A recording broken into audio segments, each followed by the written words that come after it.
Hello guys, this is me, Sir Arm49, the Great Moth, and here we have another character reveal. I'm sorry it took so long. I was procrastinating, but also just enjoying life and taking a break after the other character reveals, which I was kind of burned out from. But I'm back now, and I'm here to kick it. For number 10 today, we have Sandstorm, Sandy. And he's named after the Riscatarian species, which are sandstorm moths. And they're pretty cool. Their height, they actually can stand on their hind legs, or hind feet, or, yeah, hind stubby legs. And they're about almost 4 feet, no, not 4 feet tall, like they're 3 feet tall. And they're pretty cool. This is one of my childhood characters I made when I was like 10. But I'm glad I'm bringing them back here now. It's pretty fun. And I'm glad I have them. I have another drawing on the side, but I'll show that later during this. He comes from a desert kingdom with other sandstorm mobs in their evolutions.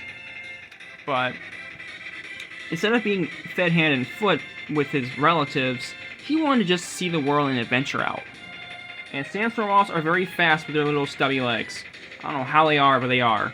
And with their aerodynamic wings, they are pretty fast, about 60 miles per hour fast. This is him running through a desert. Just put cactuses, rocks, and some hut over there. I don't know why. I was trying to be fun about it.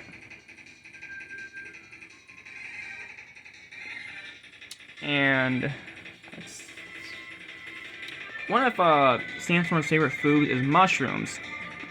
These mushrooms are transparent. They're called the ion mushroom. They're kind of poisonous, but he's immune to them. Instead, the poison goes directly into his tail. I'm sorry about that. And my dang camera's weird. I digress, though. If he's ever threatened, he can use his tail to secrete this poison out onto his enemies if he needs to get away, because he's not trying to fight.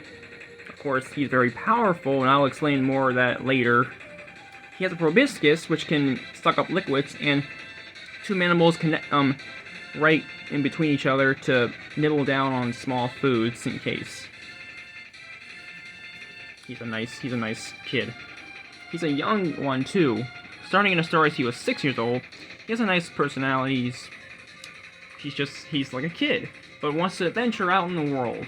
Very active, very hyper. He loves his food and loves to dig a lot, as shown right here. Here's him digging right near a flower. I hope that isn't one of Reservoir's flowers. That would have been bad. I digress. Yes, their forelegs have like these stubby claws which he used to dig through the dirt and sand, of course. Oh, sand is just tiny rocks. I digress, though.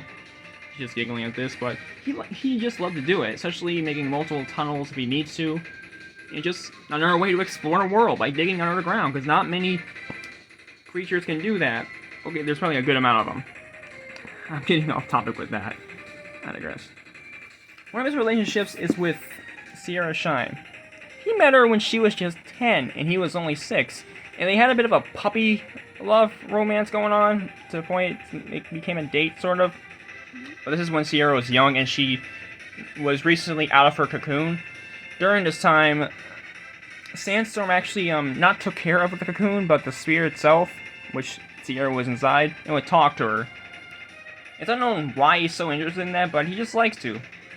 Again, a nice kid, as said. But they also realized that they were way too young, so it was like, it's not a good idea to do this. But stay pretty good friends. And this Sierra drawing, I actually made something like this years ago, back when I had my old channel, but that's gone. And now that I'm better at drawing, this is how it turns out, and I'm pretty happy with this. Anyway, yeah, they're pretty good friends. They're both really speedy as well, funny enough. Anywho, another one of Sandstorm's friends is Mr. Ripster. This is when he wasn't even in his Thompson stage yet. He still had like little horns. His claws weren't all 5. He only had 4. He didn't have tusks yet or spiked teeth all the way. Ripster back then was like a little kid that said some creepy stuff and didn't know what exactly to say and said the wrong things sometimes. He was kind of shy, but also had a smart mouth. And he and Sandstorm bond over just having fun activities when it comes to adventures. and doing activities like running around. Sandstorm can also roll into a ball as well. Rips can do that too, but I digress. I'm too much of a nerd about that. But they're still pretty nice friends that hang out sometimes. Especially by an old pink light at nighttime, they just talk about what they did in like school and stuff like that during their days. It's a nice little chill out. Seer did that too, along with Mutal, number 3. Now the reason why he's so powerful, Sandstorm is because of this. You can't see it yet, but this is the back of Sandstorm, and what's revealed is a large pink gem-like core on the very back of him. He gets this core as his first species, his first evolution was called Morphon. Morphons have this core right at their centers, and as they evolve, it becomes exposed on their backs. This core releases very high concentrated power, damaging light. It's mystical, and sometimes sought after by people. I digress for that. This core changes colors too, depending on their second evolutions, which doesn't involve changing dramatically, but slightly. Not, well, sort of. It's kind of like, second evolution when it comes to Chow's. But when he's had enough and he's full of energy, he released that power within his his core, and releases a damaging light, and it's a pink light, and it hurts pretty bad. It's not a giant blast, but it's a good radius in order for him to get away or to defeat his foe if he has to. This is only for emergencies, though. Other than that, he's a pretty nice guy. So if you mess with him like this, that's what's gonna happen. Anyway, that first picture.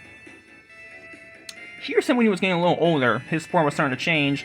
What you can't see is his purple core on the back, and he's starting to have more duties when it comes to authority in learning how to become a good prince. Fun fact, Elizabeth Light, my 6th character reveal, actually thought he was awesome because he was also a prince and she was looking for one. But he didn't know how to interact with that, but he was humbled, at least. But he was more of an adventurer, and at least back then was a snooty person. I digress. And in the future, when he's becoming older and is a very experienced adventurer, he even went into lush, hydrated environments instead of the dry ones, and he looks like that. On the back, his blue core... Well, his core is blue. I can't believe I just said that. I digress. And he's even faster than before, and making friends along the way, and in the Creature Garden. But I will make more videos about Sandstorm and his backstory, and what he does off the Creature Garden, because I don't want to leave that off screen. I want to actually show you guys, because it's fun. But I digress. Sandstorm now is different, but he still has his authorities and his adventure status well versed in that, and knows how to survive too. It isn't just mushrooms he eats. He eats other things, plants, rarely insects or anything like that. Hydration is water as well, as it's needed for most life forms on this planet. And that's what I mostly have on Sandstorm for now. But I hope you guys really enjoy him. I really did, because this is nice to bring a character that's from my childhood. Well, heck, Ripster and Sierra are part of my childhood too, into this videos and stuff like that, and I'm glad to be back. I hope to do more character reveals within these weeks and not have you guys wait for like 4 months. But I digress. I hope you guys have a good day or good night wherever, and I hope you guys enjoy Sandstorm. Roll the ball, dig!